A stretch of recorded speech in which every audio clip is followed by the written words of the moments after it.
Hey guys, I wanted to make a video for you today going over one of my growth portfolios. I've given you all walkthroughs of my income portfolio, but I've never shown you any of my growth portfolios. I thought now would be a good time to do it because I'm actually going to be transferring all these stocks into our Firefund account. I have been waiting for the account transfer feature to come to Robinhood for a few years now, and was able to get myself into the early beta for the feature.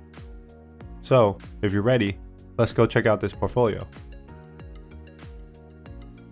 On this channel, I talk about all things finance, wealth building, and how you can achieve the life of your dreams through financial independence. If you want to join me on this journey to financial independence, go ahead and hit that subscribe button. Okay, some of you may know I do have a brokerage account with JPMorgan Chase. This brokerage holds one of my growth portfolios. My other growth portfolio is with Fidelity and holds mostly company stock. I'm not quite ready to share that one with you guys yet, but one day I will. This account is actually the first investment account I started when I was 16 years old, and used most of the money I earned from working during high school to build this account. Over 2 years I invested about $14,000. I had no idea what I was doing back then, but a family member got me interested in investing, so that's what I did. But after I turned 18 and graduated high school, I was basically obsessed with cars. I went straight to work and blew every single penny I made on building cars with my friends. That's what made me forget about this portfolio for the next few years, so it just sat and grew in the background. I planted the seeds many years ago and it has grown all on its own. An initial $14,000 investment is now over $40,000 today. That shows the power of setting and forgetting investing. Imagine if 18-year-old me knew about day trading. This whole account would probably have turned to zero many years ago. Like I said, I had no idea about investing back then. My investing philosophy was if I would buy from this company, then I would buy their stock. That's how I picked most of these. Let's go down the list starting with my biggest winners. Starting things off is Shopify. Shopify is a web hosting service where people can build their own e-commerce stores. This company really exploded within the last year. I guess everyone tried to start a business from home. Years ago, I bought 8 shares for about $140 each for a total of $860. And that has grown almost 700%, which is just under $7,000 today. Next up, we have Qualcomm. This is a software and semiconductor company that competes with those like AMD, Nvidia, and Intel. They actually announced many partner deals with companies like Microsoft to build the metaverse. This stock still has plenty of room to grow, and they are doing a lot of things right. I originally bought 40 shares of Qualcomm for about $2,400 at $60 per share, and it has tripled in value since then, bringing us close to a 200% return. Below that, we have Amazon. Amazon is a consumer staple. Everyone's life has been affected by this company somehow. This company is already so large and established that I can see its stock price trading sideways for a while, but I won't be selling or buying anymore. I thought Amazon was expensive years ago when I bought 2 shares for about $1,200 per share. The stock has nearly tripled since then, netting us a 164% return. Then we have Starbucks. I do not drink coffee, but everyone around me loves Starbucks, so I accumulated 60 shares and my cost basis was around $40 per share. The $3,400 investment has nearly doubled and is worth over $6,500 today. Starbucks is a good dividend growth company as well. I honestly believe people will always want their coffee, and Starbucks is pretty much synonymous with coffee. After that, we have Apple. Apple is an absolute powerhouse in the consumer electronics sector, and the first company to ever achieve a $3 trillion market cap.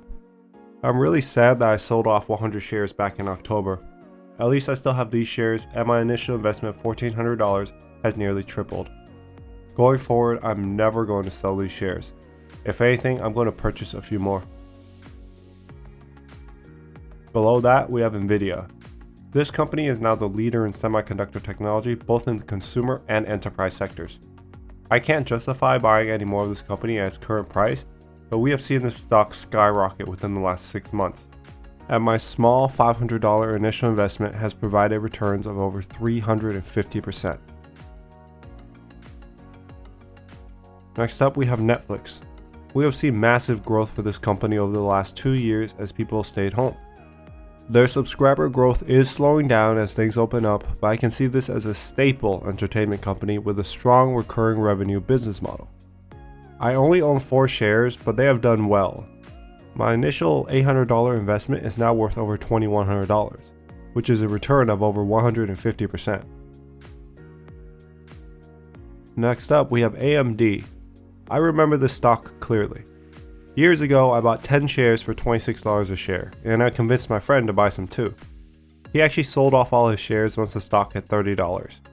Good thing I completely forgot about this account for years.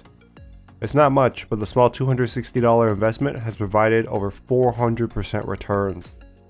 As we go into the future, computing will require even more processing power. Chip companies like this and Nvidia will become increasingly important. Then we have Facebook, which is now called Meta. This was a relatively large investment for me, but the company has had many issues with the government for the last few years, so I'm sure that has stunted its growth. That's why it's one of my lowest performing positions with a return of 78%. I have no reason to sell the stock at the moment, but maybe in the future when I'm ready to finish up the income portfolio, this will be one of the stocks that I liquidate for some cash. Below that, we have Microsoft. This is a personal favorite of mine. They are one of the top dividend growth companies. This company has experienced meteoric growth in the last year and a half, and all aspects of their business is booming. Too bad I only bought 4 shares. My initial $400 investment has tripled to over $1,200 today.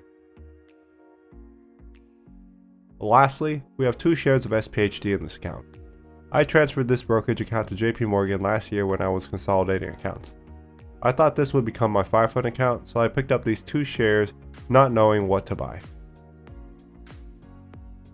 In total, I invested $13,791.29, which has tripled in value to over $40,000 today. I wanted to share this account with you guys because I'm transferring all these assets to my 5-fund and closing my brokerage account with JP Morgan. There's nothing wrong with JP Morgan. I've had no issues with their services. I'm just consolidating separate accounts into the 5-fund to get a more accurate overview of my income generating assets, and I may utilize them as collateral to borrow cash against within the 5-fund, something that I wouldn't do if they were still with JP Morgan. I also must say that I do not recommend borrowing money to invest. It is a double-edged sword that has ruined many people. Having these assets consolidated in one account gives me more protection against liquidation, and I have actually utilized zero margin in my own investing, but one day I can see myself using it to finish my income portfolio. So that is my $40,000 growth portfolio. I honestly never plan on selling any of these positions unless something fundamentally changes with the underlying companies. I'm just hoping they can be leveraged correctly to help us complete the income portfolio faster. If you guys have any questions, please let me know in the comments below. Thanks for watching, and I'll see you guys on the next one.